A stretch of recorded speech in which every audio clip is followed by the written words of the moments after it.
Դուք դիտում եք առաջին լրատվականի հիմնական թողարկումը, բարի երեկո, առաջարկում եմ նախ մի քանի տողով ծանոթանալ մեր լրազամբյուղին։ Ադրբեջանում պետական մակարդակով հայերի հանդեպ արմատավորված ատելության մթնոլորտը վերահաստատում է այն իրողությունը, որ Արցախը որևէ կարգավիճակով չի կարող լինել Ադրբեջանի կազմում։ Հայաստանի ազգային ժողովը ընդունել է հայտարարություն արտահերթ նիստում։ Շվեյցարիան միջնորդում է վերականգնել Երևան-Բուդապեշտ խզված դիվանագիտական հարաբերությունները, Հայաստանի արձագանքը։ Ադրբեջանա-հունգարական մութ գործարքը Եվրամիության առանցքային կառույցների դատապարտման թիրախ։ Հին աշխարհամասի քաղաքական ինստիտուտները բարոյական ու իրավական հիմնավորում են պահանջում մարդասպանին արտահանձնած եւ հերոսացրած պետություններից։ 3000-անոց ցույց Հունգարիայի խորհրդարանի շենքի առաջ։ Հունգար ցուցարարները պահանջում են իրենց վարչապետի հրաժարականը։ Դատապարտող ցույցերի աշխարհագրությունն ընդլայնվում է ամբողջ աշխարհով։ 82-րդը 144 երկրների շարքում։ Հայաստանը 10 կետով բարելավել է դիրքը համաշխարհային մրցունակության սանդղակում։ Եվ շախմատի համաշխարհային օլիմպիադա տուր 8-րդ Հայաստանի տղամարդկանց հավաքականը խաղում է Ուզբեկստանի թիմի հետ։ Եվ այսպես շախմատի համաշխարհային օլիմպիադայում Հայաստանի տղամարդկանց ազգային հավաքականը շարունակում է պայքարը ոսկե մեդալների համար։ Այսօր մեր գրոսմայստերական քառյակի մրցակիցը Ուզբեկստանի թիմն էր։ Խաղի մեկնարկից 2 ժամ անց մեր բոլոր շախմատիստներն ունեին դիրքային առավելություն։ Հատկապես ճնշող առավելություն ուներ 3-րդ խաղատախտակի առաջ հանդես եկող Վլադիմիր Հակոբյանը։ Օլիմպիադայի 8-րդ տուրի բոլոր կարևոր մանրամասներին մենք կանդրադառնանք մեր այս թողարկման ընթացքում։ Եվ օրվա գլխավոր թեմայի մասին այսօր մեկնարկել է ազգային ժողովի արտահերթ նիստը, որի օրակարգում 2004 թվականի փետրվարին Բուդապեշտում ՆԱՏՕ-ի ուսումնական ծրագրին մասնակցող հայ-սպա Գուրգեն Մարգարյանին կասնահարած ադրբեջանցի Ռամիլ Սաֆարովին Ադրբեջան վերադարձնելու եւ Ադրբեջանի նախագահի կողմից նրան ներում շնորհելու հարցն է։ Ազգային ժողովի արտաքին հարաբերությունների հանձնաժողովի նախագահ Արտակ Զաքարյանը պատգամավորների դատին է ներկայացրել աշխատանքային խմբի ներկայացրած հայտարարության նախագիծը, որում մասնավորաբար ասվում է, որ Հունգարիան եւս պատասխանատվություն է կրում կատարվածի համար եւ Հայաստանի ազգային ժողովը խորհրդարանական մակարդակով դադարեցնում է հարաբերությունները Հունգարիայի խորհրդարանի հետ։ Խորհրդարանում ընթացող քննարկումներին հետևել է իմ գործընկեր Մայա Խաչատրյանը։ Ադրբեջանա-հունգարական գործարքը փոխել է նաև ազգային ժողովի աշնանային նստաշրջանի օրակարգը։ Արտաքին հարաբերությունների հանձնաժողովի խորհրդակցությունները չեն ընդհատվում եւ ոչ մի րոպե։ Հայտարարության տեքստը վերջնական տեսքի է բերվում։ Մոտեցումներն անելով որոշակի առաջարկություններ անելու ենք, որպեսզի այս խնդիրը անպայման արծարծվեն տարբեր խորհրդարաններում, որպես մարդկության դեմ ուղղված անթույլատրելի գործողություն։ Խորհրդարանական փաստաթուղթն արձանագրում է ցմահազատ ազատման դատապարտված հանցագործին Ադրբեջանին փոխանցելն ու նրան ազատություն շնորհելը քաղաքական ցինիզմի դրսևորում է միջազգային հանրության նկատմամբ։ Ազգային ժողովը դատապարտում է կատարվածն ու հայտարարում Հայաստանը խորհրդարանական մակարդակով կասեցնում է Հունգարիայի հետ պաշտոնական հարաբերությունները։ Ադրբեջանում պետական մակարդակով հայերի հանդեպ արմատավորված ատելության մթնոլորտը վերահաստատում է այն իրողությունը, որ Լեռնային Ղարաբաղի Հանրապետությունը որևէ կարգավիճակով չի կարող լինել Ադրբեջանի կազմում։ Խորհրդարանն ակնկալում է նաև միջազգային կազմակերպությունների համարժեք արձագանքն ու հստակ գործողությունները, մինչդեռ Ադրբեջանը ոչ միայն մերժում է միջազգային իրավունքի բոլոր նորմերը, այլև անտեսում անգամ եռանախագահող երկրների ղեկավարների հիմնախնդիրը խաղաղ հանգուցալուծելու մասին բազմիցս ընդունած հայտարարությունները։ Ուզում եմ հիշել անտիկ աշխարհի հզորագույն գործիչներից մեկին, հին Հռոմի կոնսուլ Կատո Նավակի հետևյալ խոսքերը. Կարտագենը պետք է կործանվի։ Այսինքն մենք բոլորս եւ ոչ քաղաքագետ մարդկությունը պետք է ասի. ադրբեջանական ֆաշիզմին ու ռասիզմին պետք է վերջ տրվի։ Ճիշտ ժամանակն է անդրադառնալ Ղարաբաղյան հիմնախնդիրը զինված հակամարտության վերածելու, էությունը նենգափոխելու եւ Ադրբեջանին պատասխանատվության ենթարկելու հարցին։ Վահան Հովհաննիսյանի խոսքով հունգարական այսօրվա իշխանություններն իրենց էքսցենտրիկ պահվածքով եվրոպական ամբողջ համայնքին են հոգնեցրել։ Վարչապետ Վիկտոր Օրբանին իզուր չեն դիկտատոր անվանում։ Ադրբեջանցի պատվիրակներն իրենց լկտի կեցվածքով Վահան Հովհաննիսյանին նաեւ Եվրանեստից են հայտնի։ Սաֆարաբիևին ենք ինչ որ բան ենք ասում, չէ՞, մարդ եք քթել։ Նրանց հետ ինչի մասին կարելի է խոսալ։ Մենք ստեղ պետք է ուրիշ մարդկանց հետ խոսենք։ Միջազգային հարթակներում կխոսենք այն մասին, թե ինչպես եվրոպական Եվրամիության եւ ՆԱՏՕ-ի անդամ Հունգարիան վաճառեց եվրոպական արդարադատությունը։ Զինել եւ արդիականացնել մի բանակ, որը ձևավորվում է Սաֆարովներին բարձրացնելու, Սաֆարովների հիման վրա սպայակազմ ձևավորելու հիման վրա, սա լրջագույն խնդիր է Պատգամավոր Սամվել Ֆարմանյանի խոսքով ստեղծված իրավիճակում, երբ Հայաստանի նախագահի կողմից ընդունված որոշումների իրականացման ամբողջ պատասխանատվությունը դրված է արտգործնախարարության եւ դիվանագիտական կորպուսի վրա, չհիմնավորված քննադատությունն անընդունելի է։ Բոլորս պետք է լինենք մեր դիվանագիտական ներկայացությունների եւ մեր դիվանագիտական կորպուսի կողքին օգնելու նրանց։ Դեպքերին արդարադատության նախարարի գնահատականներն իրավական են։ 1983-ի Ստրասբուրգյան կոնվենցիան պարունակում է նաև մարդասիրական կետեր, սակայն Ադրբեջանի իրավունք ուներ արդյոք մարդասպանիներում շնորհել, բոլոր դեպքերում խախտվել են կոնվենցիայի դրույթները։ Կոնվենցիայի ողջ բնույթը, այսինքն նպատակը հետագա պատժի կրումն է։ Այսինքն փոխանցելով Սաֆարովին նրա վրա կախված էր հունգարական դատարանի այն դատավճիռը, որ նա 30 տարի հետո միայն կարող էր նրան ներում շնորհվել։ Ադրբեջանը Եվրամիության անդամ Հունգարիային ներքաշելով քաղաքական խարդավանքների մեջ փորձում է ստեղծել ամենաթողության մթնոլորտ եվրոպական ընտանիքում, նշեց ազգային ժողովի նախագահը։ Հետևաբար ըստ Հովիկ Աբրահամյանի այդ ընտանիքից պետք է հնչեն դատապարտող խոսքեր, կոնկրետ գործողություններ։ Հակառակ դեպքում դժվար կլինի մտածել, որ ՆԱՏՕ-ի գործընկերություն հանուն խաղաղության ծրագիրն իրոք գործընկերային է եւ իսկապես հանուն խաղաղության է, երբ այդ գործընկերության շրջանակներում Եվրամիության անդամ երկրում կազմարվում է հայ սպան, իսկ մարդասպանը Եվրոպայի խորհրդի անդամ երկրում դառնում է ազգային հերոս։ Հովիկ Աբրահամյանի խոսքով, եթե Ադրբեջանի հպարտությունը քնած մարդուն դավադրաբար կացնահարած փոքրոքի մարդասպանն է, ապա Արցախը պարտ է ազատագրական պայքարով ձեռք բերած անկախ պետականությամբ ու մարտունակ բանակով։ Ադրբեջանը մշտապես ինտենսիվ ջանքեր էր գործադրում հանցագործին պատժից ազատելու եւ նրան տեղափոխելու համար։ Պարբերաբար տեղեկություններ ստանալով Ադրբեջանի այդ փորձերի մասին, Հայաստանը բարձր եւ բոլոր մակարդակներով շարունակաբար հունգարական իշխանությունների ուշադրությունն է հրավիրել ոճրագործի հանձնման անթույլատրելիության վրա ու բազմաթիվ անգամներ հունգարական կողմից ստացվել են միանշանակ հավաստիացում, որ նման քայլը բացառված է, նշեց արտգործնախարարը։ Այդ հավաստիացումները վերահաստատելու համար օգոստոսի 24-ին մեր կողմից գրավոր հարցում է ներկայացվել Հունգարիայի իշխանություններին։ Այդ հարցման պատասխանի ուշացման պատճառով օգոստոսի 28-ին հայկական կողմի նախաձեռնությամբ հանդիպումներ են տեղի ունեցել Հունգարիայի արտաքին գործերի նախարարությունում եւ խորհրդարանում, որոնց ժամանակ կրկին ասվել է, որ նման բան չկա։ Հունգարիայի կառավարությունը չի կարողանում որևիցե համոզիչ փաստարկ ներկայացնել, թե ինչու է գործել գաղթագողը, ինչը պնդում է Բաքուն, ինչպես վկայում է սեպտեմբերի 2-ին ԵԱՀԿ Մինսկի խմբի համանախագահների հետ կայացած հանդիպումը, եռանախագահող երկրները նույնպես տեղյակ չեն եղել այդ գործարքի մասին։ Համանախագահ երկրների դատապարտող հայտարարությունները եւս վկայում են այդ մասին։ Հունգարիայի կառավարությունն այս գործարքով մեծ հարված հասցրեց ոչ միայն իր երկրի միջազգային հեղինակությանը, այլ նաեւ հայ-հունգարական միջպետական հարաբերություններին, ինչը հանգեցրեց դիվանագիտական հարաբերությունների կասեցմանը։ Հազարավոր հունգարացի կրոնական առաջնորդների տարբեր հասարակական քաղաքական կառույցների արձագանքները, նամակներն ու հայտարարությունները, բողոքի ակցիաները վկայում են այն մասին, որ Հունգարիայի ժողովուրդը չի կիսում եւ խստորեն դատապարտում է կառավարության այս անընդունելի քայլը։ Ադրբեջանը փաստորեն իր ցինիկ արհամարանքն է արտահայտում միջազգային իրավունքի եւ ընդհանրապես միջազգային հանրության նկատմամբ։ Հայտնի են այն բազմաթիվ գնահատականները եւ հայտարարությունները, որ տրվել են տարբեր միջազգային կառույցների կողմից։ Րոպեներ առաջ Եվրոպական խորհրդի խորհրդարանական վեհաժողովի նախագահը հայտարարություն է արել, որտեղ հատկապես մտահոգություն է հայտնում, որ այս գործարքում շահարկվել է եւ չարաշահվել է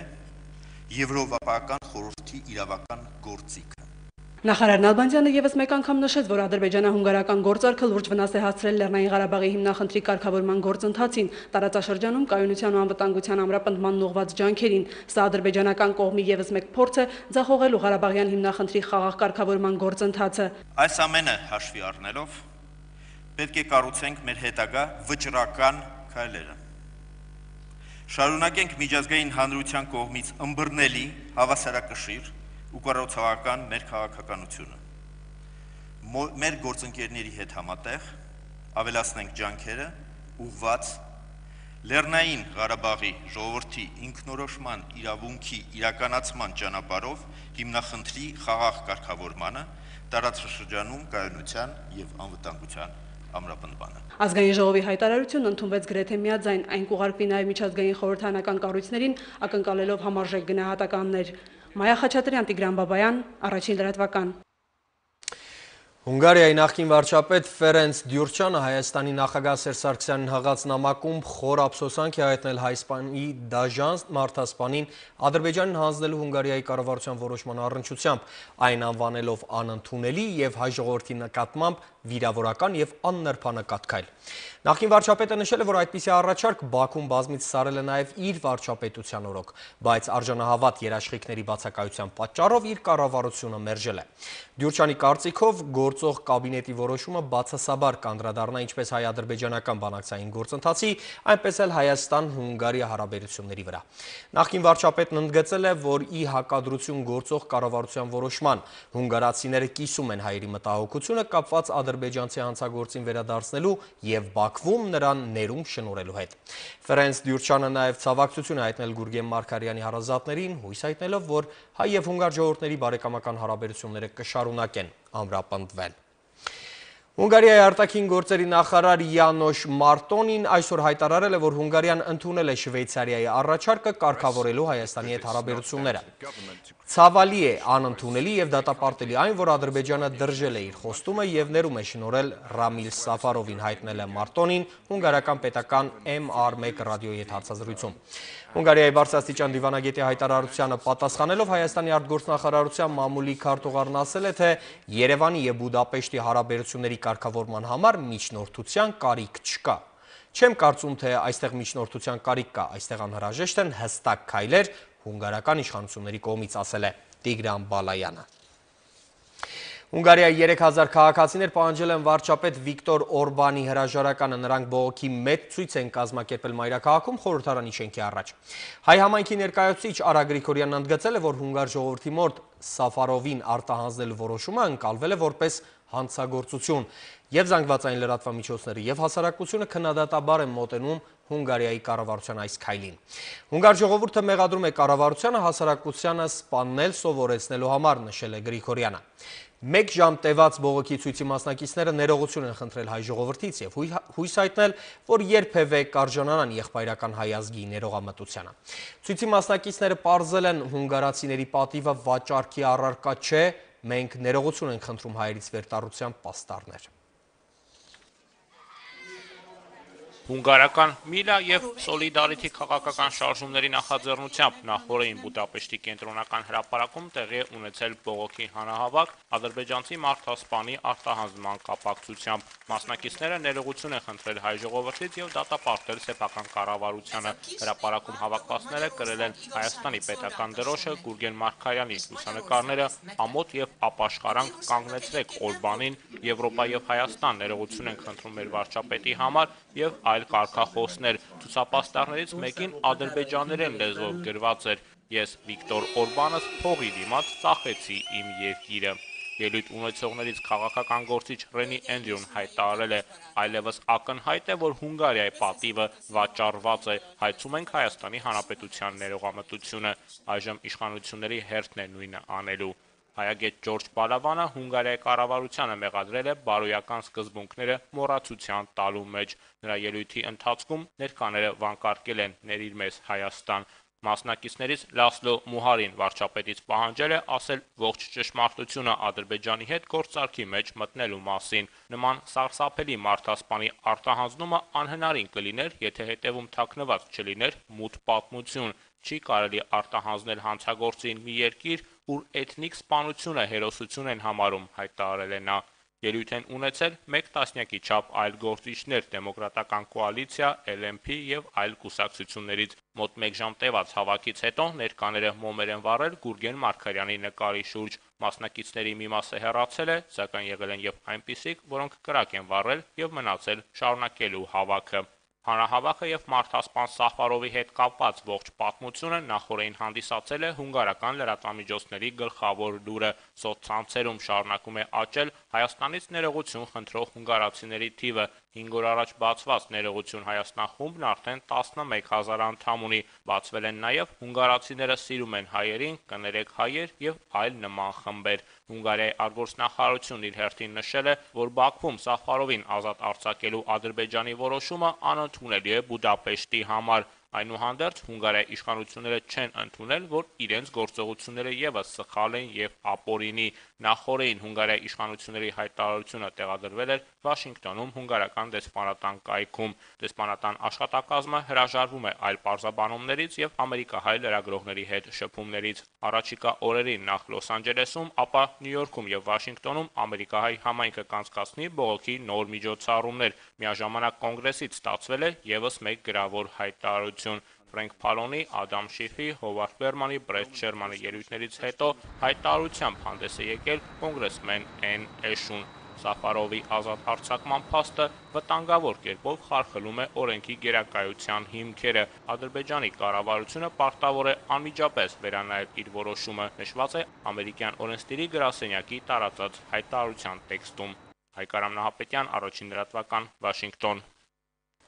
Բուդապեշտում իզարուակցություն հայ ժողովրդի ցույցեր չեն դադարում արդեն 3-րդ օրը, այսօր Հունգարիայի մայրաքաղաքի կենտրոնում դարձյալ հանրահավաք էր։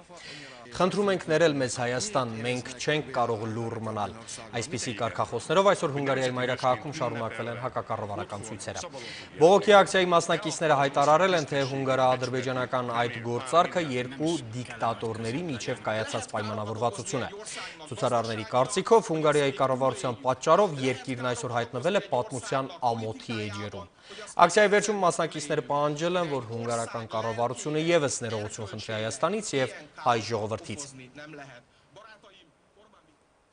Եվրոպայի խորհրդի խորհրդարանական վեհաժողովի նախագահ Ժան-Կլոդ Մինյոնը անընդունելի է համարել հայ սպա Գուրգեն Մարգարյանին կասնահարելով սպանած ադրբեջանցի Սաֆարովի արտահանձնումից հետո Ադրբեջանի իշխանությունների կողմից նրան փառաբանելու քայլերը եւ մտահոգություն հայտնել, որ այդ միջադեպը վատթարացում է Հայաստանի եւ Ադրբեջանի առանց այդ էլ լարված հարաբերությունները։ Ես միանում եմ միջազգային քննադատությանը, որը հնչեցվել է Սաֆարովի գործած այդ ահասարսուր հանցագործության առնչությամբ։ Նրա ազատումն անընդունելի եւ ես չափազանց հիասթափված եմ, որ այս հարցում չարաշահումով օգտագործվել է Եվրոպայի խորհրդի իրավական գործիքը, ասել է նա, կոչ անելով Ադրբեջանի իշխանություններին վերանայել իրենց դիրքորոշումը Եվրախորհրդի չափանիշների եւ բարոյական մոտեցումներին համապատասխան։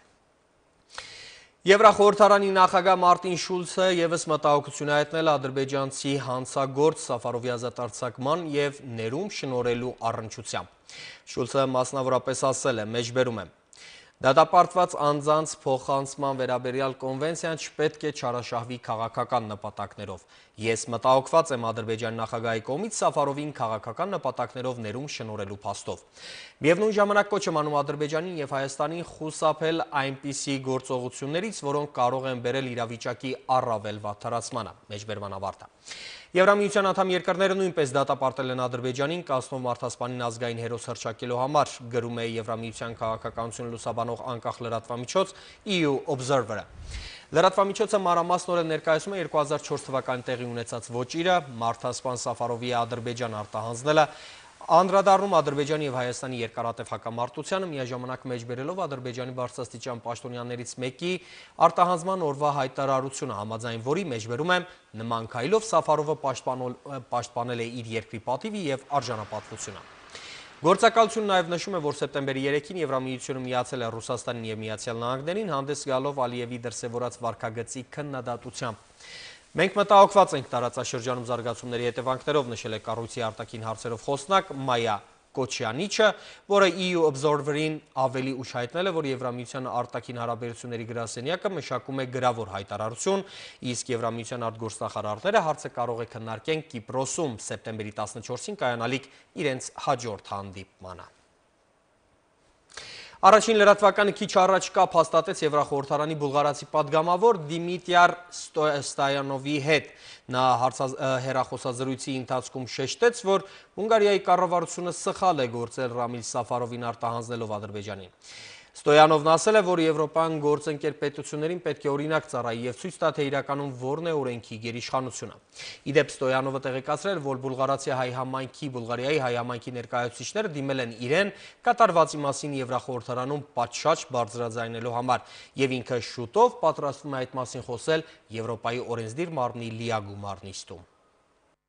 The Hungarian government was very well aware that probably after the extradition, the officer will receive pardon.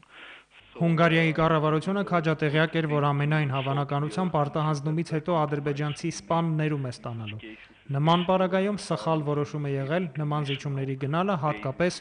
երբ հանցագործությունը կատարվել է ազգային հողի վրա։ Ես եւս մեկ անգամ իմ անհամաձայնությունն եմ հայտնում հունգարական իշխանությանը եւ կարծում, որ այդ քայլը չի համապատասխանում եվրոպական սկզբունքներին, որոնք մենք ցանկանում ենք տարածել արևելյան հարևանության շրջանակում։ Ես նաեւ կապվելու եմ Եվրանեստի պատվիրակության հետ, որի ղեկավարը նույնպես բուլղարացի է եւ կպարզեմ այս դեպքի վերաբերյալ նրա կարծիքը։ Նաեւ պետք է պարզել, թե այս դեպքը ինչպես կարտացոլվի Եվրանեստի հետագա զեկույցներում ու նաեւ ինչ ազդեցություն կունենա Կովկասում եւ արևելյան քաղաքականության երկրներում։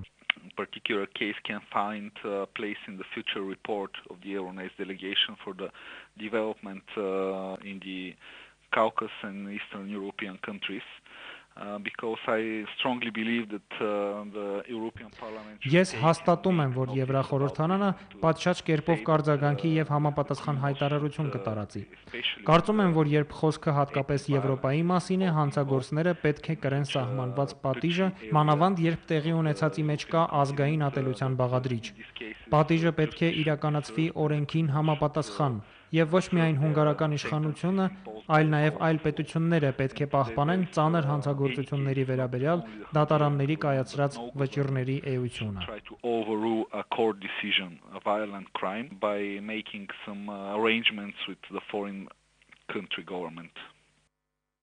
Հետաքրքրական է, որ այս օրերի միջազգային մեկուսացման մեջ հայտնված Ադրբեջանն իր անվտանգության ծառայության նկուղներում կեղծ նամակներ է թխում եւ տիրաժավորում այն մասին, թե իբր սպառնալիքներ է ստանում Սփյուռքի հայկական կազմակերպություններից։ Դրանով Բաքուն հերթական անգամ փորձում է մոլորեցնել միջազգային հանրությանը եւ զոհի հերթական կերպարանքն ընդունած, նույնիսկ ուժեղացրել է արտասահմանում գործող իր դիվանագիտական առաքելությունների նստավայրերի պաշտպանությունը։ Ինչպես դուրս գալ ստեղծված իրավիճակից, Ադրբեջանում ելքը փնտրում են հավասարության նշան դնելու փորձերով։ Իբրև թե Ասալան էլ իրենց է ահաբեկում եւ Ադրբեջանն ուժեղացնում իր դիվանագիտական հաստատությունների պաշտպանությունը։ Բաքվի ԶԼՄ-ները երկրորդ օրն է ինչ մի սրտաճմլիկ նամակ են տարածում, որտեղ Ասալայի անունից սպառնալիքներ են հնչում։ Այն, որ նամակը գրվել է Բաքվում, հստակ ապացուցվում է մի քանի կետով։ Նախ հայերի ցեղասպանության մասին գրված է 600,000 զոհերի թիվ, ինչը երբեք եւ ոչ մի հայկական աղբյուրում չի նշմարվել։ Հետո Ասալան իր վրա է վերցրել Խոջալույի դիակների պատասխանատվությունը, ինչը խոշոր անհեթեթություն է։ Բացառված չէ, որ շարքային լենքորանցին գուցե փշաքաղվի այդ ամենը կարդալով, մանավանդ վերջին տողերը, որոշ ադրբեջանցիների մահվան դատապարտելու մասին։ Իսկ ամենալուրջ հիմարությունը լուսանկարում երևացող էլեկտրոնային հասցեն է, որից ուղարկված է այդ նամակը։ dayan.nel@hotmail.com Այս կետում թեման ամբողջությամբ փակվում է։ Ժամանակակից ամենաէժան սքաներն անգամ ապահովում է լուսանկարի ավելի բարձր որակ, քան կովկասյան թուրքերի տպածում։ Նշանակում է նամակը տպվել է Բաքվի KGB-ում Հեյդարի ժամանակվա տպագրական մեքենայով, ստուգվել աշխատակազմում, Ալի Հասանով կամ Նովրուզ Մամեդով պրեզիդենտ ասհասցեներից ուղարկվել եւ ֆոտոշոփով հեղինակի սեռը փոխվել։ Այս նամակը կարող է իրական լինել միայն մեկ դեպքում, եթե գործունեությունը դադարեցրած Ասալան բացահայտի սուլթանի աշխատակազմից իր նորաթուխ անդամներին, որոնց համար ընտրվել է Dayan-ն կեղծանունը։ Հավաստի կեղծել անգամ չեն կարողանում մարդասպանի հովանավորները։ Արթուր Գրիգորյան, Առաջին լրատվական։ Ամոթ Հունգարիային Հունգարիայի իշխանությունը ծախեց արդարադատությունը 30 արծաթով, որն է լինելու հաջորդը։ Այսպիսի վանկարկումներով այսօր եւս լոնդոնաբնակ հայերը հերթական ակցիան էին կազմակերպել Հունգարիայի դեսպանատան առաջ։ Ակցիայի ընթացքում նրանք երգել են Հայաստանի պետական օրհներգը, մարդաշատ է եղել նաեւ Իսրայելում Հունգարիայի դեսպանատան առաջ։ Այնտեղ հավաքված հայերը հայտարարել են, թե Ադրբեջանին հանձնելով հանցագործին Հունգարիան ծախեց իր խիղճը եւ ապացուցեց, որ փողը կարող է կեղտոտ գործերի պատճառ դառնալ։ Իսրայելահայերը հայտարարել են, որ պայքարելու են մինչև ադրբեջանցի եւ թուրք իշխանավորները հասկանան, որ յուրաքանչյուր հայի կյանքը թանկ է մեր ամբողջ ժողովրդի համար։ Այս որովհետեւ այսօր աշխարհը սվածի մեջ քարայական սվածը չկա, որովհետեւ դոլարն է որ գորոշե մարդու շագարակիրը, որովհետեւ միայն շահերն են որ գորոշե Նոր հեռանկարներ են բացվում Հայաստանից գյուղատնտեսական ապրանքների արտահանման համար։ 4 օրյա այցով Հայաստանում գտնվող Իրաքի պաշտոնական պատվիրակությունը կուսումնասիրի հայկական գյուղմթերքի արտադրատեսականին եւ առևտրատնտեսական կապերի հաստատման ուղիները։ Պարենային ապրանքների մոտ 90%-ն Իրաքը ներկրում է այլ երկրներից։ Հայաստանը պատրաստ է շահավետ գներով Իրաք արտահանել վերամշակված բուսական եւ կենթանական ապրանքատեսականում մեծ ծավալ։ Արտահանման հիմնական նախադրյալ է հանդիսանում երկու երկրների միջև ոչ մեծ ցամաքային ճանապարհը։ Իրաքի հետ համագործակցությունը հատկապես ընթացիկ տարվա բերքառատության տեսանկյունից որոշ գյուղմթերքների մասով ցուցանիշները մոտ են ինքնաբավության մակարդակին, հայտարարել է Սերգո Կարապետյանը։ Առաջիկայում կարտոֆիլի բերքահավաքն է, որի բերքն ըստ նախարարի անցած տարվա համեմատ մոտ 80,000 տոննայով ավելին է լինելու։ Նոր շուկան դրական ազդակ կհաղորդի հայաստանյան վերամշակող ճյուղի զարգացմանը։ Մեր վերամշակող ճյուղի ձեռնարկությունները այո շատ խիստ ուշադրություն պիտի դարձնեն որակի վրա, հատկապես արտադրանքի որակի վրա, որովհետև իրենք մյուս երկրներից, բոլոր երկրներից ներկրում են կատարում եւ այդ որակը պետք է համապատասխանի միջազգային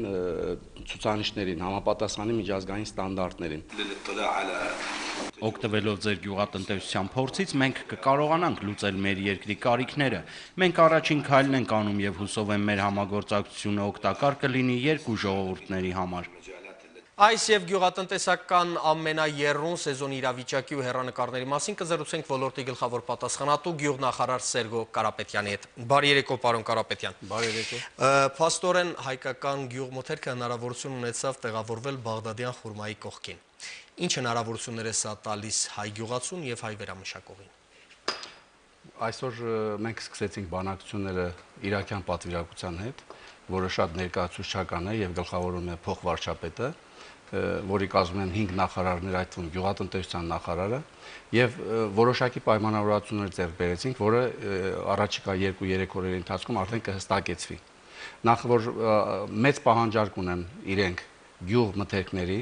պարենային, բուսական ծագման, կենթանական ծագման եւ ընդհանրապես հյութեր, ջրեր, ծխախոտ եւ ոչ միայն գյուղատնտեսական, այլ նաեւ արտոնաբերական բոլոր տեսակի ապրանքների գծով իրենք մեծ պահանջարկ ունեն, որովհետեւ գերակշիռ մասը իրենք ներկրում են։ Եվ այդ առումով մեր համար շատ շահեկան է այս հանդիպումը եւ մենք առիթը բաց չպիտի թողնենք եւ կարողանանք համագործակցության ուղիներ գտնել։ Եվ այս առումով ինձ թվում է առաջիկայում մենք որոշակի համաձայնության կգանք եւ արդեն կսկսվի արտահանումների գործընթացը։ Հիմա հեռանկարային է փաստորեն Հայաստանը։ Այո, հեռանկարային է եւ շատ հեռանկարային եւ շատ մեր համար կարևոր հատկապես վերամշակող ճյուղի համար եւ հատկապես հաշվի առնելով այս տարի բերքառատությունը։ Եվ դուք ճիշտ նշեցիք, որ հատկապես կարտոֆիլի առումով մենք հնարավոր է խնդիրներ ունենանք, որ դա մեծ ուրեմն ծավալներ են, որովհետև անցյալ տարվանից սպասում է մոտավորապես 70,000 տոննա ավել կարտոֆիլ, եւ մենք այսօրվա իրավիճակում լուրջ խնդիրներ ենք տեսնում եւ ուղիներ ենք ման գալիս, որպեսզի արտահանման հարցերը լուծենք։ Շատ բարի, պարոն Կարապետյան, տարվա, եթե չասեմ, գոնե ամսվա ամենահրատապ խնդրի մասին, գյուղատնտեսական սեզոնի ամենաեռուն շրջանն է, մթերման շրջանն է, բաժանենք մի քանի ոլորտների։ Ծիրանը մթերվեց, ավարտվեց գործընթացը, ցիկլը հիմա դեղցի շրջանն է։ Ինչ խնդիրներ են ծագել, առաջացել եւ ինչպես է ընթանում մթերման գործընթացը։ Ճիշտ եք նշում, որ այսօր բերքահավաքի ամենաեռուն շրջանն է եւ մեր ամբողջ ուշադրությունը կենտրոնացել ենք հենց այս մթերումների կազմակերպման աշխատանքի վրա։ Եվ ոչ միայն մթերումները, այլ նաեւ ուրեմն պտուղ բանջարեղենի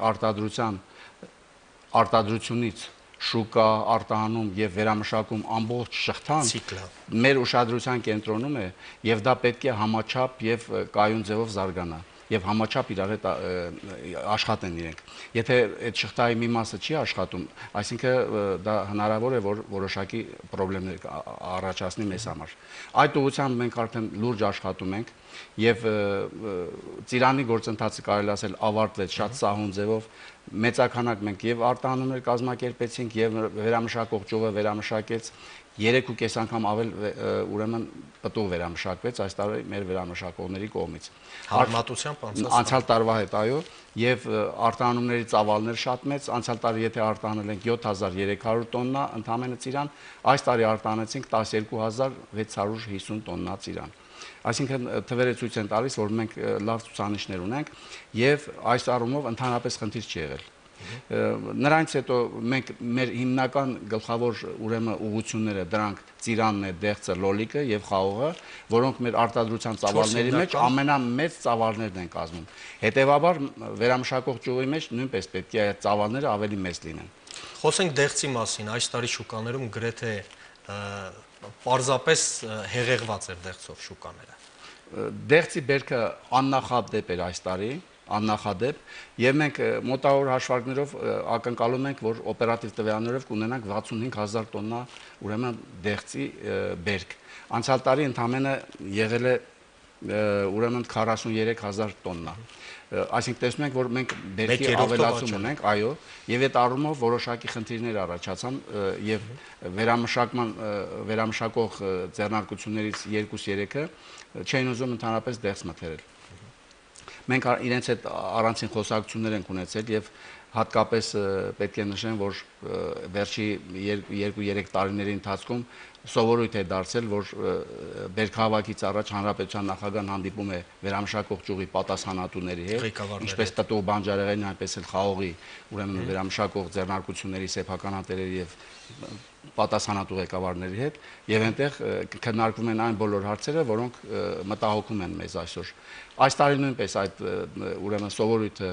կրկնվեց, սա առիթ էր, որ Արմավիրի մարզի Վանանդ համայնքում բացվեց նոր վերամշակման գործարան, իմիջիալու սա մեր հանրապետության լավագույն գործանը կարելի է համարել, որովհետև զրոյից կառուցվեց դաշտում եւ հագեցած են նորագույն եվրոպական սարքավորումներով եւ սա նոր մշակույթ է մեր երկրի ուրեմն վերամշակող ճյուղի պատմության կյանքում եւ այնտեղ առիթ հանդիսացավ, որպեսզի նախագահան կրկին հանդիպի վերամշակող ճյուղի պատասխանատուների հետ։ Այնտեղ ուրեմն հարցը քննարկումներից հետո հանրապետության նախագահան հանձնարարեց, մենք այդ մասին խոսել ենք, պարոն Կարապետյան, կխնդրեի նաև մեր հիմնական ճյուղերից մեկի լոլիկի մասին խոսենք, որից հետո մենք կանցնենք։ Ուրեմն լոլիկը եւ դեղցը իրար հետ շահկապված են, որովհետեւ այդ հարցում էլ մենք ունենք ավելցուկ եւ վերամշակող ճյուղի մեջ որոշակի խնդիրներ կային։ Բայց այդ խորհրդակցությունից հետո արդեն բոլորը հասկացան, որ բերքը ամբողջությամբ պետք է մթերվի եւ գյուղացին պետք է կորուստներ ընդհանրապես չունենա։ Եվ բոլորը պատրաստակամություն հայտնեցին, որ արդեն պետք է կազմակերպեն դեղցի եւ լոլիկի մթերումը։ Մենք տարբեր մարզերում ունենք վերամշակող ճյուղի գործարաններ, հատկապես ես ուզում եմ խոսել Արարատի եւ Արմավիրի մարզի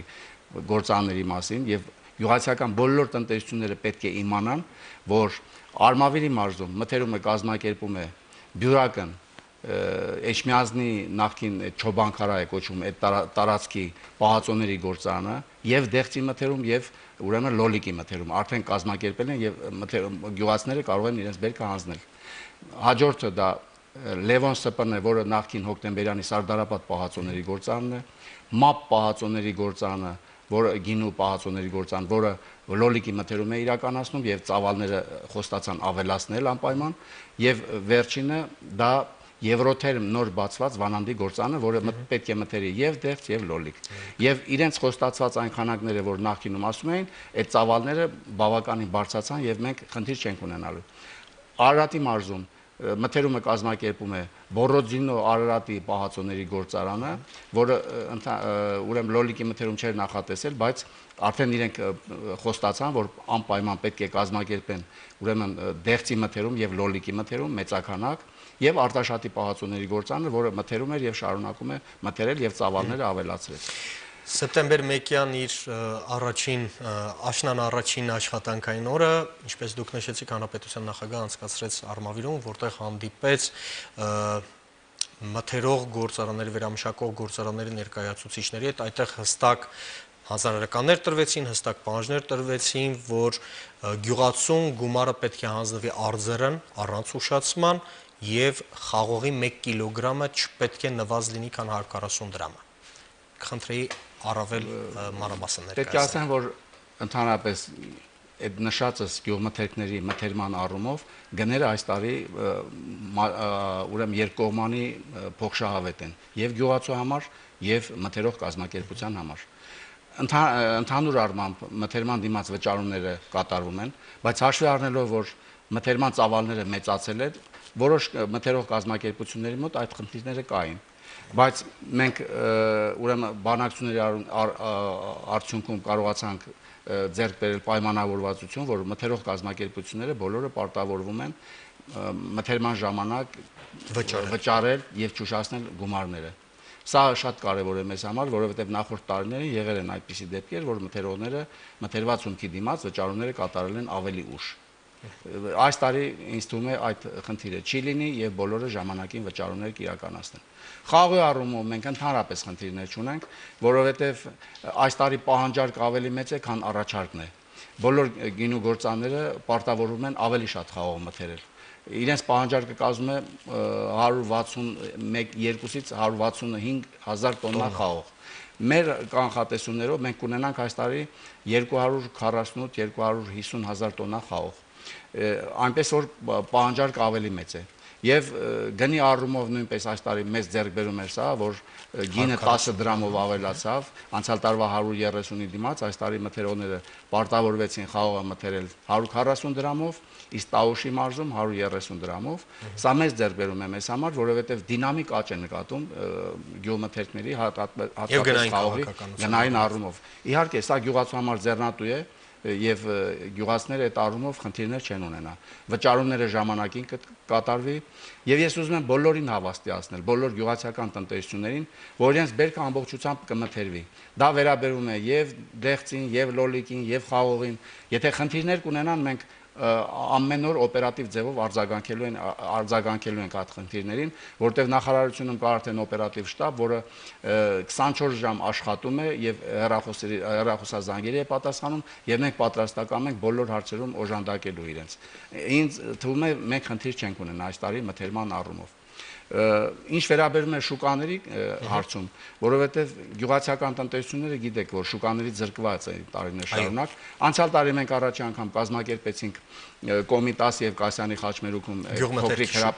հրապարակում գյուղմթերքների շուկա, շատ լավ գործեց։ Օգոստոսից մինչև դեկտեմբերի վերջը, մինչև ուրեմն նոր տարվա վաճառք նույնպես կազմակերպվեց, գոհ էին եւ քաղաքացիները եւ գյուղացիները։ Ամենակարևորը, որ այնտեղ վաճառքը կազմակերպում են հենց գյուղացիական տնտեսությունները, որոնք իրենք են արտադրում։ Վերավաճառողները բացառվում են այնտեղ։ Եվ քաղաքացիները հնարավորություն ունեն առաջինը ձեռք բերելու թարմ, անմիջապես թարմ գյուղացուց մթերքներ եւ հասանելի գներով իրենց, որովհետեւ անհամեմատ էժան է համեմատած մյուս շուկաների հետ։ Հաշվի առնելով պահանջարկի մեծությունը, այս տարի մենք երկրորդ շուկան կազմակերպեցինք արդեն Արարատ կինոթատրոնի հետնամասում եւ այդ շուկան արդեն 3 կիրակի շաբաթ կիրակերորեն գործում է։ Ես ուղղակի նորից եմ ուզում կրկնել, որ բոլորը իմանան, որ հանրապետության ուրեմն Երևանի Արարատ կինոթատրոնի հետնամասում գործում է գյուղատնտեսական շուկա եւ բոլոր գյուղացիական տնտեսությունները խնդրում ենք մասնակցեն այդ շուկայի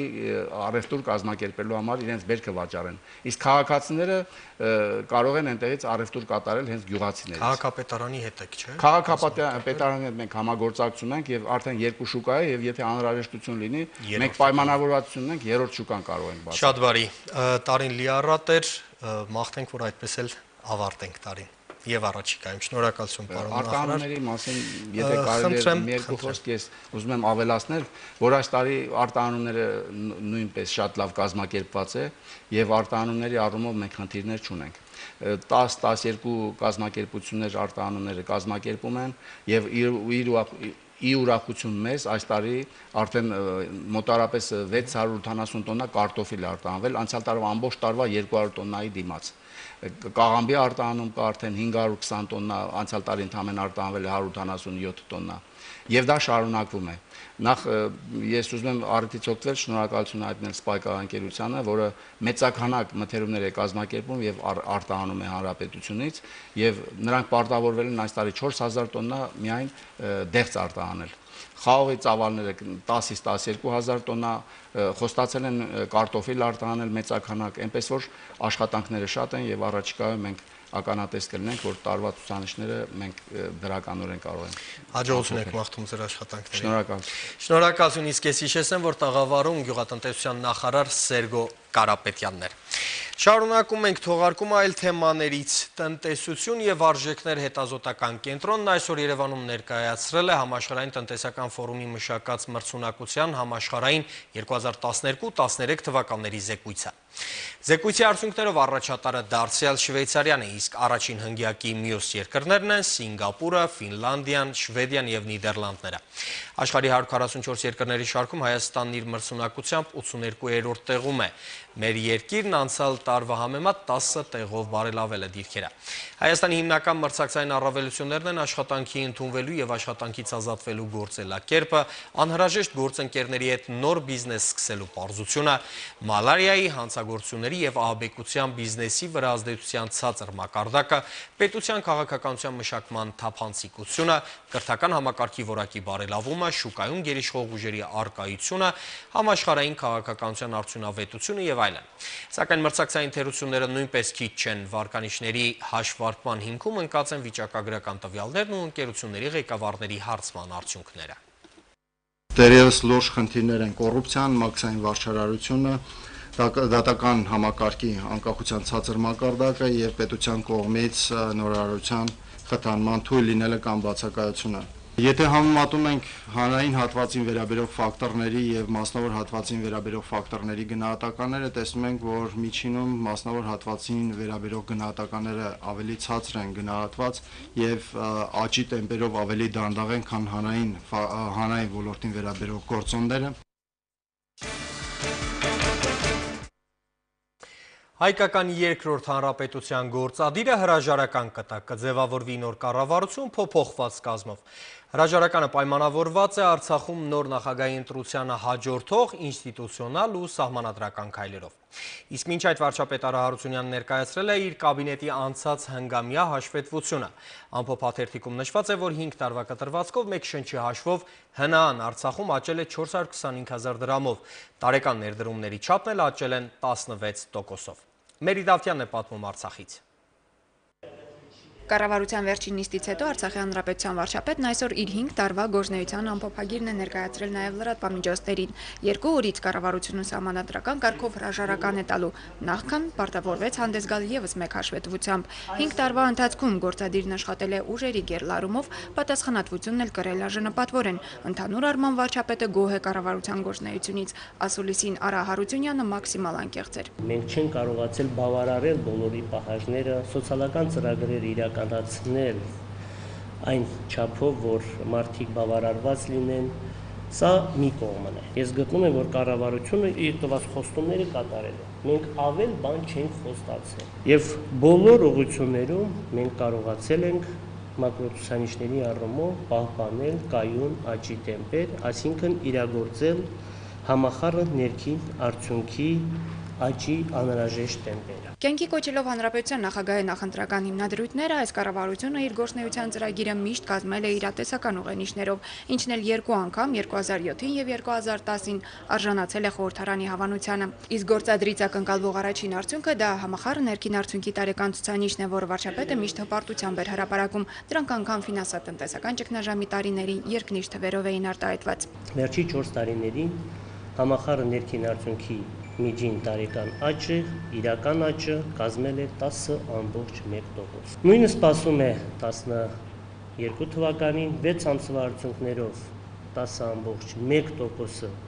պատահականություն է դա, պահպանվել է եւ ամենակարևորը, որ այդ աճի տեմպերը չի սահմանափակվելու 12 թվականով։ Ամեն ինչ համեմատության մեջ է ակնբախ, կառավարության դրական գործունեությունն ուղիղ համեմատականով ներազդել է նաև ժողովրդի կենսամակարդակի բարելավմանը, բայց անշուշտ ժամանակի մարտահրավերներն իրենց թելադրանքներն ունեն։ Վարչապետը թվերով ներկայացրեց տնտեսական ցուցանիշների հաջողությունները։ 5 տարվա կտրվածքով մեկ շնչի հաշվով ՀՆԱ-ն 510,000-ից հասել է 936,000 դրամի, շնորհիվ կառավարության նորարարությունների 8.8 միլիարդով աճել է գյուղատնտեսության համախառն ներքին արտադրանքը, սոցիալական ծրագրերը 10-ից հասել են 18 միլիարդի, շինարարության ծավալը հասել է 43 միլիարդի, տարեկան ներդրումները աճել են 15-ից 16%-ով։ Ավելացել է, մեծացել է վստահությունը մեր երկրի նկատմամբ։ Մանավանդ մեր խոշոր բարերարների եւ խոշոր բիզնեսմենների։ Պարենային ու էներգետիկ ոլորտներում ինքնաբավության ձգտող կառավարությունը հաճախ դիմել է ռիսկային, բայց արդարացված քայլերի, եւ այսօր արդեն կան հաջողված նախադրյալներ հաջորդ կառավարության գործունեության համար։ հաջորդ կառավարության հիմնական խնդիրն է լինելու սոցիալական ավելի հասցեական, ավելի հասցեական քաղաքականություն իրականացնի, որ կարողանա մեղմացնի կամ ապահովի սոցիալական արդարություն։ Կառավարության հաջորդ կազմն անշուշտ թարմացվելու է, որովհետև փոփոխությունները միշտ էլ պահանջված են, իսկ ինչ մնում է իր հետագա պաշտոնին, Արա Հարությունյանը խոստովանեց։ Մեծ հաճույքով, մեծ սիրով կաշխատեմ երկրի նախագահ Բակո Սահակյանի հետ ցանկացած պաշտոնում։ Վարչապետ կառաջարկի, խորհրդական, օգնական, նախարար, թե որևէ վարչության պետ, որտեղ ես այս 5 տարիների ընթացքում տեսել եմ մեր երկրի թռիչքային զարգացումը։ 2 ժամից ավել տևած հանդիպման վերջում Արա Հարությունյանը շնորհակալություն հայտնեց նաև լրատվամիջոցներին կառավարության աշխատանքը լուսաբանելու համար եւ կոչ արեց ապագայում կրկնապատկել ակտիվությունը, քանզի առաջիկայում նույնպես Արցախին տնտեսական հետաքրքիր ժամանակներ են սպասվում։ Մերի Դավթյան, Արտավազ Գրիգորյան, Հովիկ Արաքելյան, Առաջին լրատվական։ Մի քանի լուր միջազգային լրահոսից այսօր Սիրիայում կառավարական ուժերը շարունակել են հատուկ գործողությունները Հալեպում, որոնց նպատակը երկրի երկրորդ խոշոր քաղաքը ընդդիմադիր զինյալներից մաքրելն է։ Գրոհայինների դիրքերին հարվածներ են հասցվել օդից, որոնց հետևանքով սիրիական հրամանատարության տվյալով ոչնչացվել են մի քանի տասնյակ գրոհայիններ ու վարձկաններ։ Միաժամանակ Սիրիայի բանակի եւ զինված ընդդիմության միջև բախումներ են տեղի ունեցել թուրքական սահմանի մոտ։ Ավելի վաղ հաղորդվել էր, որ Թուրքիա են մեկնել ամերիկյան հետախուզության աշխատակիցները, ովքեր աջակցում են սիրիացի ընդդիմադիրներին։ Իդեպ աջակցության մասին ՄԱԿ-ի գլխավոր քարտուղար Պան Կի Մունը խստորեն քննադատել է այն երկրներին, որոնք զենք ու զինամթերք են մատակարարում սիրիական հակամարտության երկու կողմերին։ Ենթադրվում է, որ Սիրիայի կառավարական ուժերին օգնում է Իրանը, իսկ ընդդիմադիրներին Սաուդյան Արաբիան, Քաթարը եւ Թուրքիան։ ՄԱԿ-ի գլխավոր վեհաժողովում ելույթի ժամանակ նույն մտահոգությունը հայտնել նաև Սիրիայի հարցում ՄԱԿ-ի հատուկ դեսպանորդ Լախդար Բրահիմին։ Նա շեշտել է, որ Սիրիայի ապագան պետք է վճռեն իրենք, սիրիացիները։ Սիրիայության շրջանում ծավալված իրադարձությունների եւ մեր հայրենակիցների վիճակի մասին կզրուցենք Բեյրութի ազդակորաթերթի խմբագրապետ Շահան Գանտարյանի հետ։ Բարի երեկո, պարոն Գանտարյան, կխնդրեի ներկայացնեք Լիբանանահայության եւ Սիրիայության շրջանում տիրող իրավիճակը վերջին 2 օրերին։ Բարի երեկո, Աբրահամ, ուրեմն Լիբանանյան առումով կարելի է ասել, որ թե քաղաքական հրապարակի եւ թե կետնի վրա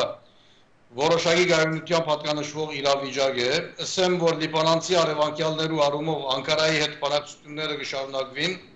արևանկյալները ազատ արձակելու նպատակով։ Լիբանանի ներքին գործոս նախարարը հայտարարած է նաև, որ ինք պատրաստ է վերստին այցելելու Անկարա, հարցին լուծում ապահովելու նպատակով։ Հայտնաբես Լիբանանյան կողմը հետևողականորեն կշարունակի Անկարայի հետ բանակցել արևանկյալներու ազատ արձակման նպատակով։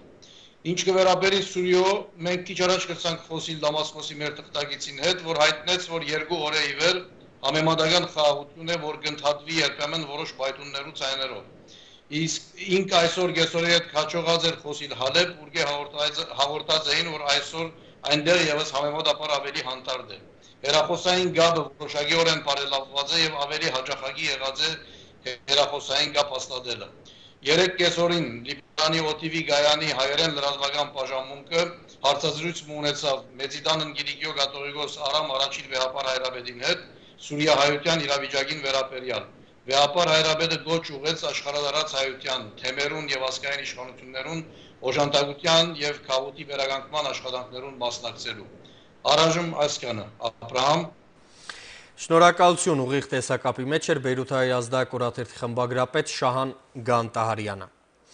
Միացյալ Նահանգների դեմոկրատական կուսակցության նախընտրական համագումարում բացման խոսքն ասել է երկրի առաջին տիկինը։ Նա փորձել է իր զգացմունքային ելույթով համոզել ընտրողներին կրկին իրենց ձայնը տալ Սպիտակ տան գործող ղեկավարի օգտին։ Քանի որ Միշել Օբամայի գնահատմամբ նա այն մարդն է, ում կարելի վստահել եւ ով գիտե թե ինչ է ամերիկյան երազանքը։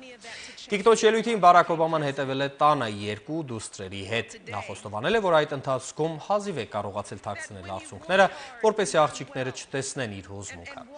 Կասկած չկա, որ դեմոկրատների համագումարը եկող ընտրությունների համար դարձյալ կառաջադրի գործող նախագահի թեկնածությունը։ Վերջին հարցախույզների տվյալով Օբամայի վարկանիշը նախկինի պես փոքր տարբերությամբ բարձր է նրա հանրապետական մրցակից Միթ Ռոմնիի վարկանիշից։ Կանադական Քվեբեք նահանգում անցկացված խորհրդարանական ընտրություններում հաղթել է Քվեբեկյան կուսակցությունը, որը պայքարում է նահանգի անկախության եւ ֆրանսերեն լեզվի ու ֆրանսիական մշակույթի պահպանության համար։ Կուսակցության առաջնորդ Փոլին Մարուան ձևավորելու է տեղական կառավարություն։ Սակայն աջակիցների հետ Մարուայի հետ ընտրական հանդիպման ժամանակ տեղի է ունեցել տհաճ միջադեպ, բազմության միջից զինված տղամարդը կրակ է բացել, ինչի հետևանքով մեկ մարդ է զոհվել, երկրորդը վիրավորվել։ Կասկածյալը ձերբակալվել է, արարքի դրդապատճառը դեռ չի պարզվել։ Ականատեսների վկայությամբ մոտ 50-ամյա հարձակվողը կրակելիս բացականչել էր, անգլիացիներն արթնանում են։ Քվեբեկը, հիշեցնեմ, Կանադայի միակ նահանգն է, որի բնակչության գերակշիռ մասը սերում է Ֆրանսիայից։ Քվեբեկյան կուսակցության նախաձեռնությամբ նախկինում այնտեղ անկախության հարցով 2 հանրաքվե է անցկացվել։ Ընդ որում, երկրորդի ժամանակ անջատականները հաղթանակին շատ մոտ են եղել։ Սակայն ըստ վերջին հարցումների այսօր Կանադայից անջատվելու գաղափարը պաշտպանում է քվեբեկցիների ընդամենը 28%-ը։ Տեղափոխվենք Հայաստան, հայաստանյան հեռուստաընկերությունների լսարանին ու վարկանիշին հետևող Telemedya Control ընկերության տնօրեն Տիգրան Սաֆարյանը վերլուծելով այսօրվա հեռուստաշուկան արձանագրում է, որ 5 տարի անընդմեջ Հայաստանի հանրայինը, Armenia TV և Շանթը հայկական հեռուստաշուկայի ակնհայտ առաջատարներն են։ Այնինչ ընդհանուր է բոլոր հեռուստաընկերությունների համար վերջին 3 տարիների ընթացքում հեռուստաընկերությունների բովանդակային թոփ տասնյակում անընդմեջ առնվազն 40%-ով գլխավորում են սերիալները։ Այս պահին լավագույն սերիալը միջինում դիտում է կես միլիոն մարդ, ինչը Տիգրան Սաֆարյանի գնահատմամբ նորմալ չէ։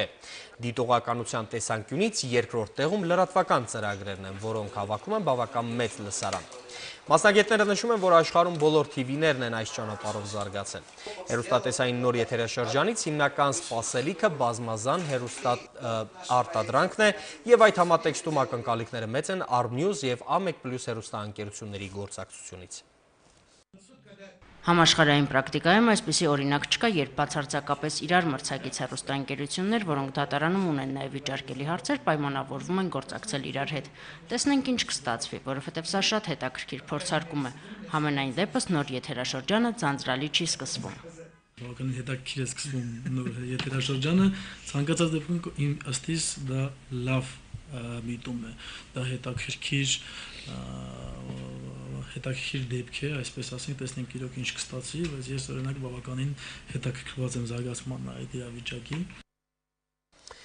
Երակոմ համագործակցության հուշագիր սոցիալնախարարության մարդկային զարգացման միջազգային կենտրոնի եւ միգրացիայի միջազգային կազմակերպության միջև փաստաթուղթը ներկայացնում է Հայաստանի Հանրապետության միգրացիայի պետական կարգավորման քաղաքականության հայեցակարգի իրականացման 2012-16 թվականների գործողությունների ծրագիրը եւ Հայաստանի Հանրապետությունից սկիզբ առնող անկանոն միգրացիայի երևույթի ուսումնասիրության եւ դրա կանխարգելման վերաբերյալ հայեցակարգը։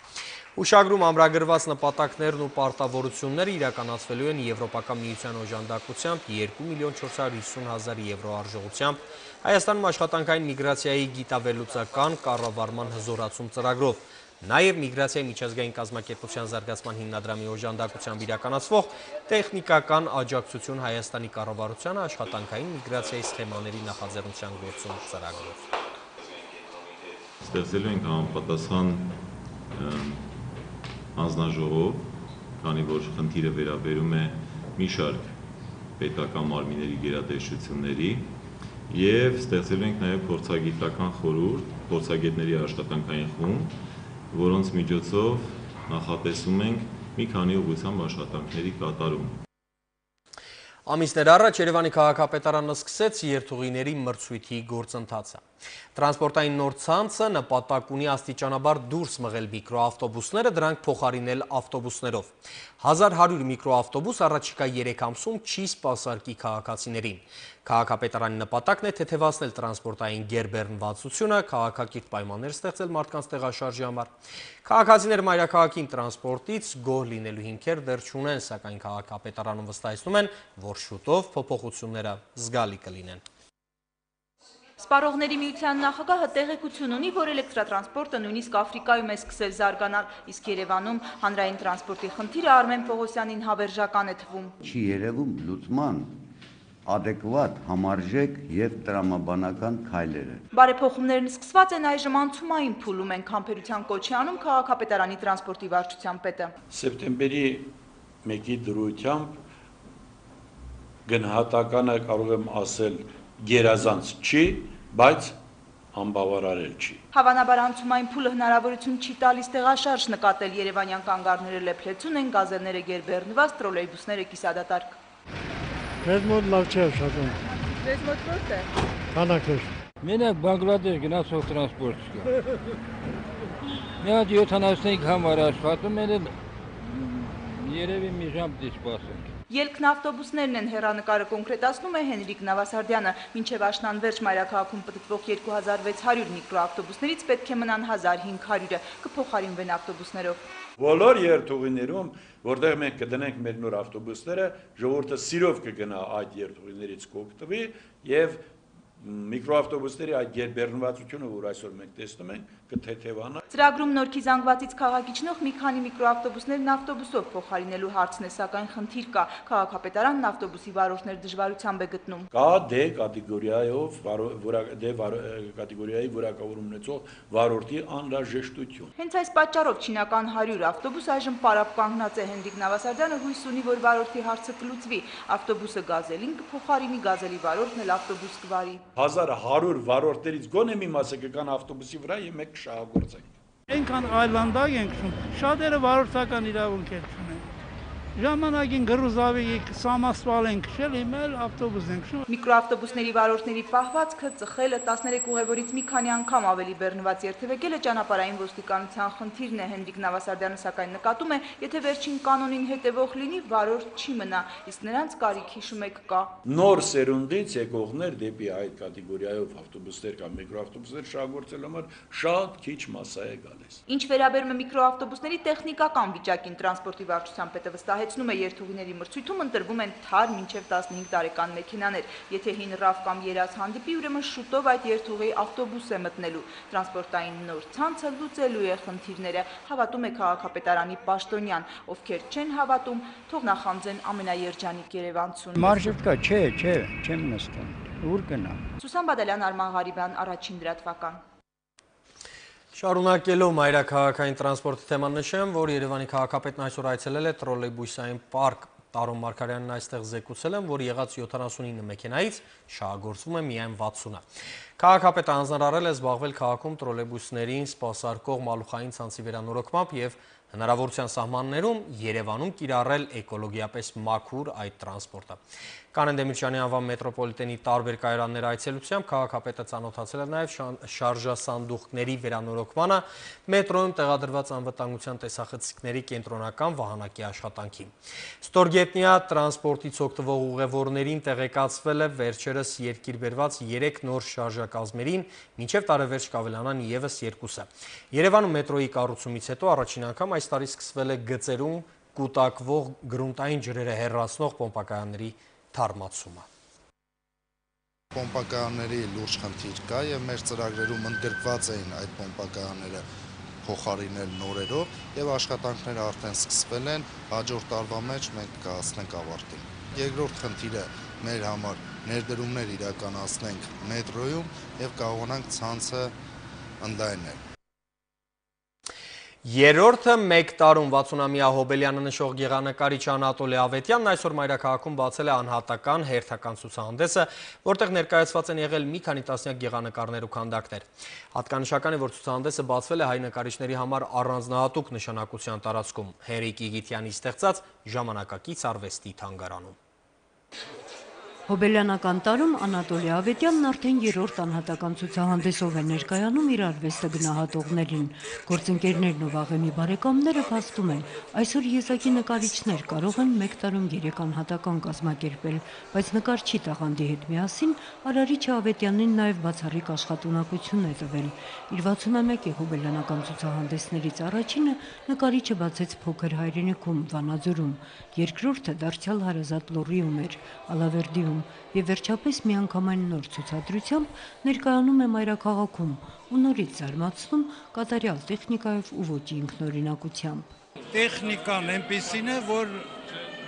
ուղղակի պետք է հիանալ, ուրախանալ, զարմանալ ու հավատալ։ Ամենակարևորը հավատալ։ Ես Տոլիկին հավատում եմ, Ավետյանին հավատում եմ, որովհետեւ նրա բոլոր կատարած աշխատանքների մեջ զգացում է նրա զուտ, մաքուր, զուլալ անհատականությունը։ Մենք բոլորս մի կողմ, ինքը մի ուրիշ կողմ։ Շատ յուրահատուկ, շատ յուրատեսակ։ Իր ոճը ստեղծեց, իր ձևով է խոսում մեզ հետ, ժողովրդի հետ, արվեստի հետ։ Անատոլի Ավետյանը սրանով է հետաքրքիր։ Ավետյանը վարպետորեն մանևրում է կերպավորման տարբեր միջոցների ու նյութերի միջև, գունանկարչություն, դրվագում, մետաղի գեղարվեստական մշակում, հարթապատկերային կոմպոզիցիաներ, որոնցով նա ազատ գեղարվեստական ծավալները վերածում է իր հոգեվիճակի ու արտաքին ազդակների, համադրությունից ծնված գեղագիտական հորինվածքների, արագ ոգեշնչվում եւ նույնքան արագ փոփոխում է իր ստեղծագործության տիրույթները, կտավից անցնելով քանդակին եւ հակառակը, ավարտից հետո հետադարձ հայացքը հուսախաբ է անում, ու ստեղծագործական բնականon վիճակը մշտական դժգոհությունն է իր իսկ ստեղծածից։ Անբավարարություն եմ զգում արվեստում, քանի որ միշտ ուզում եմ ինչ-որ բան հասնեմ, ու այդ սաղ առաջ երևի դա է ինձ ստանում, չնայած որ հետ նայում եմ, ահագին բան արված է, ահագին լավ բան ունեմ, բայց ինչ-որ սիրտը ուզում է ուրիշ բան, նոր բան, ավելի հետաքրքիր, արվեստը այդպես հետաքրքիր բանը, որ իր սահման չունի, պրեդել չունի, այլ կարաս բարձրանաս գնաս ու նոր բաներ հայտնաբերես։ Մայրաքաղաքի ժամանակակից արվեստի թանգարանում բացված ցուցահանդեսի գաղափարն առաջարկել էր ինքը Հենրիկ Կիկիթյանը դեռ 2008-ին։ Այն ժամանակ ավագ ընկերոջը խոստացել էր, որ անպայման կցուցադրվի այստեղ ու հիմա հոբելյանական տարում կատարում է իր խոստումը։ Իր 6 տասնամյակներին թեթև հեգնանքով է նայում ու վստահեցնում է հաջորդ 60-ամյակը իր ստեղծագործությանը նոր որակ է հաղորդելու։ Նոնե Ալեքսանյան, Էդգար Դավթյան, առաջին լրատվական։ Մարտը ընդունում ենք, այսպես է անվանել Արցախյան հերոսամարտի հերոսների մասին պատմող իր հերթական ֆիլմը ազատամարտիկ վավերագրող Ռուբեն Հովհաննիսյանը։ Ֆիլմը պատմում է 1992 թվականի հունիսի 29-ի Մարտակերտի Լենինավան եւ Հասանղայիս հատվածում տեղի ունեցած մարտերի մասին, որտեղ կռվելով զոհվեցին Արաբոզ, Զեյթուն, Արմավիրի եւ Արցախի ջոկատների 79 ազատամարտիկներ։ Նրանք կամավորներ էին, կարող էին նաև նահանջել, բայց բոլորը միահամուռ որոշում են կայացրել կռվել մինչև վերջ։ Մարտը ընդունելու նրանց վճռականության շնորհիվ է, որ շրջափակման մեջ չի ընկել եւ փրկվել է 200 ազատամարտիկ։ Պատերազմի առաջին օրերից մինչև այս ճակատամարտի ճակատագրական ժամը նրանց հետ կռվել եւ մարտերը նկարահանել է Ռուբեն Հովհաննիսյանը։ Ողջ մնալով նա իր պարտքն է համարում պատմել իր մարտական ընկերների ու նրանց սխրակների մասին եւ իր հարուստ արխիվային նյութերով արդեն մի քանի տասնյակ ֆիլմեր է հեղինակել։ Բոլորի մասին այդպիսի ֆիլմաշար եմ ուզում լինի, որպեսզի նրանց անունը անհայտ չմնա։ Արդեն նրանց սխրանքն էլ է հայտնի, որ բոլորը կանգնել են եւ միջև վերջ կռվել են, բոլորը զոհվել են։ Եվ եթե նրանք չկանգնեին, նահանջեին, նրանք կվտանգեին 200-ից ավելի ազատամարտիկի կյանք, այսինքն շրջապատման մեջ կգցեին մյուսներին։ Եվ որոշում են կայացրել միջև վերջ կռվել։ Շախմատային օրակարգ եւ այսպես շախմատի համաշխարհային օլիմպիադա տուր 8-րդ Հայաստան-Ուզբեկստան։ Երեկվա սայթակումից հետո մեր տղաների ընտրանին այլև սխալվելու իրավունք չունի։ Ինչպես են այսօր խաղացել մեր ազգային թիմերը, Աղասի Ինանցի եւ Հակոբ Թումանյանի ռեպորտաժը Ստամբուլից։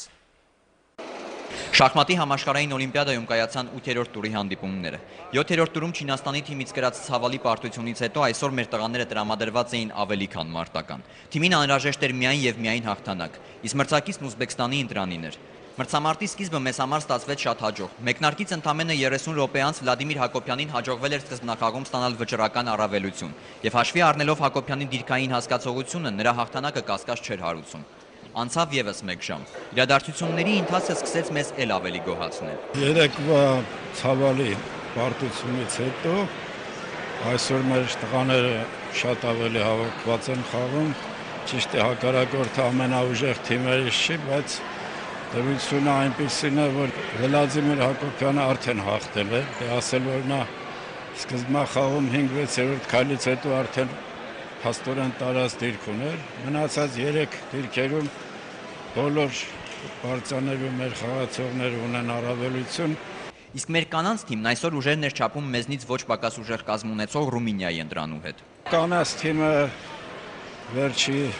պարտիաներում հաղթեց, եկավ իր տեղը 8-րդ խաղատախտակի վրա է խաղում,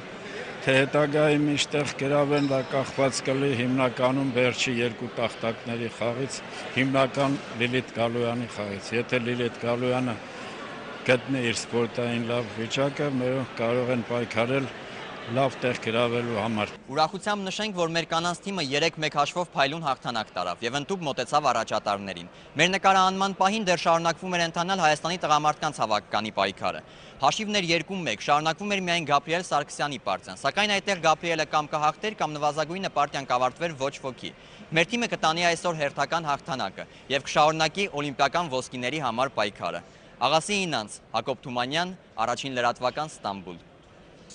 Լրազամբյուղն սպարվեց տաղավարում Աբրահամ Գասպարյաններ, առողջ եղեք։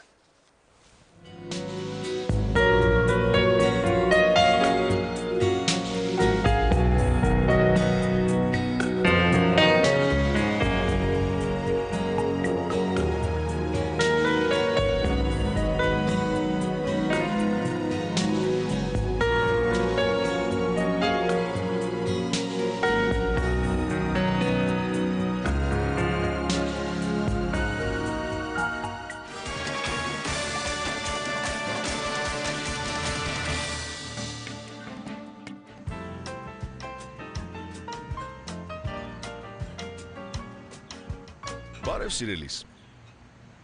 հիշում ես ինչ էինք պատվիրում, իմ սիրելի ուտեստը ո՞րն էր, հիշեցի,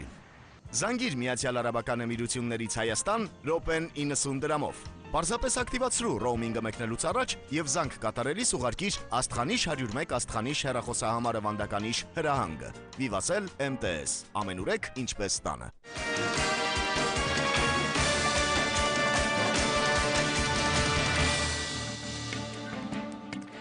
Բարի երեկո, առաջին ալիքի եթերում սպորտ է։ Շախմատի համաշխարհային օլիմպիադայում այսօր կայանում է 8-րդ տուրը։ Այն բացառիկ հաջող էր մեզ համար։ Հայաստանի տղամարդկանց հավաքականի մրցակիցը Ուզբեկստանի ընտրանին էր։ Մեր թիմը հաղթեց 3-1 հաշվով։ Նույն հաշվով մեր կանայք պարտությամբ մատնեցին Ռումինիայի հավաքականին։ Այժմ մեզ հետ ուղիղ կապի մեջ է մեր թղթակից Աղասի Ինանցը։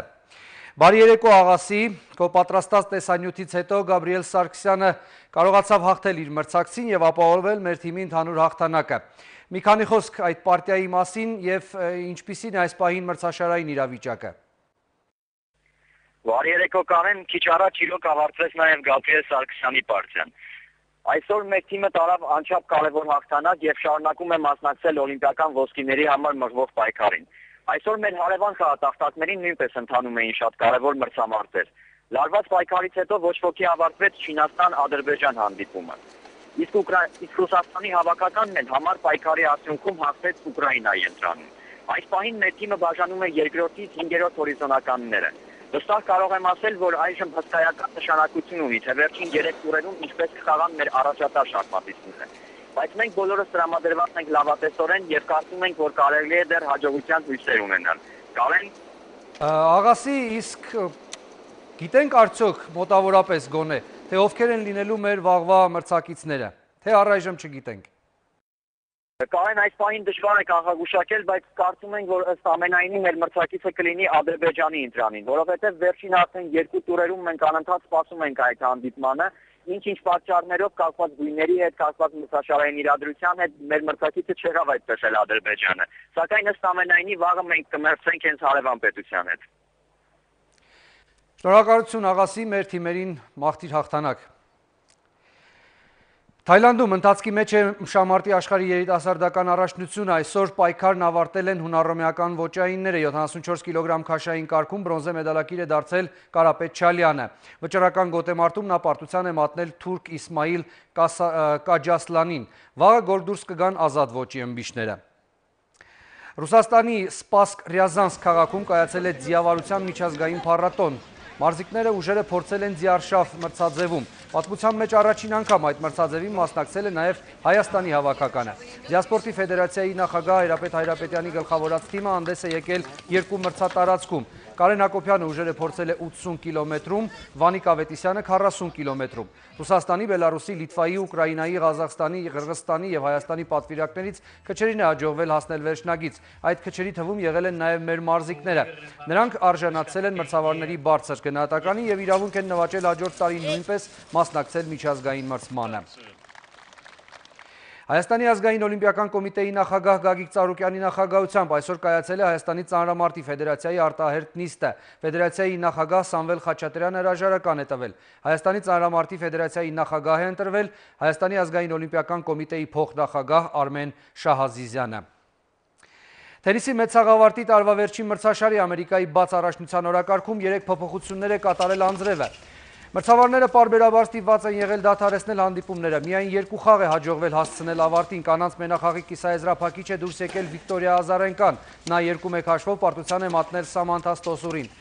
Կիսատ է մնացել Մարիա Շարապովա Մարիան Բարթոլի հանդիպումը, այն այս պահին շարունակվում է։ Այսօր կիսաեզրափակիչ ուղեգրերը կխաղարկեն նաև Սերենա Վիլյամսն ու Աննա Իվանովիչը, Սարա Էրանին եւ Ռոբերտա Վինչին։ Տղամարդկանց մենախաղում Դավիթ Ֆերերը 3 սեթում, բայց ծանր պայքարում առավելության է հասել Ռիշար Գասկեի նկատմամբ 7-5, 7-6, 6-4։ Կիսատ են մնացել Ֆիլիպ Կոլշրայբեր, Յանկո Տիպսարևիչ, Մարտին Դել Պոտրո, Էնդի Ռոդիկ եւ Նովակ Ջոկովիչ, Ստանիսլաս Վավրինկա պարտիաները։ Այսօր կխաղան նաև Ռոջեր Ֆեդերերն ու Թոմաս Բերդիխը, Էնդի Մարին ու Մարիան Չիլիչը։ Ֆուտբոլի աշխարհի առաջնության ընտրական փուլի նախաշեմին FIFA-ն հրապարակել է ազգային հավաքականների վարկանիշային նոր աղյուսակը։ Հայաստանի ընտրանին բարձրացել է 3 աստիճան եւ այժմ 53-րդ հորիզոնականում է։ Սեպտեմբերի 7-ի մեր մրցակիցը Մալթան 139-րդն է, սեպտեմբերի 11-ի մրցակիցը Բուլղարիան 89-րդը։ Սրանք այսօրվա մարզական լուրերն էին, ցտեսություն եւ ամենայն բարիք ձեզ։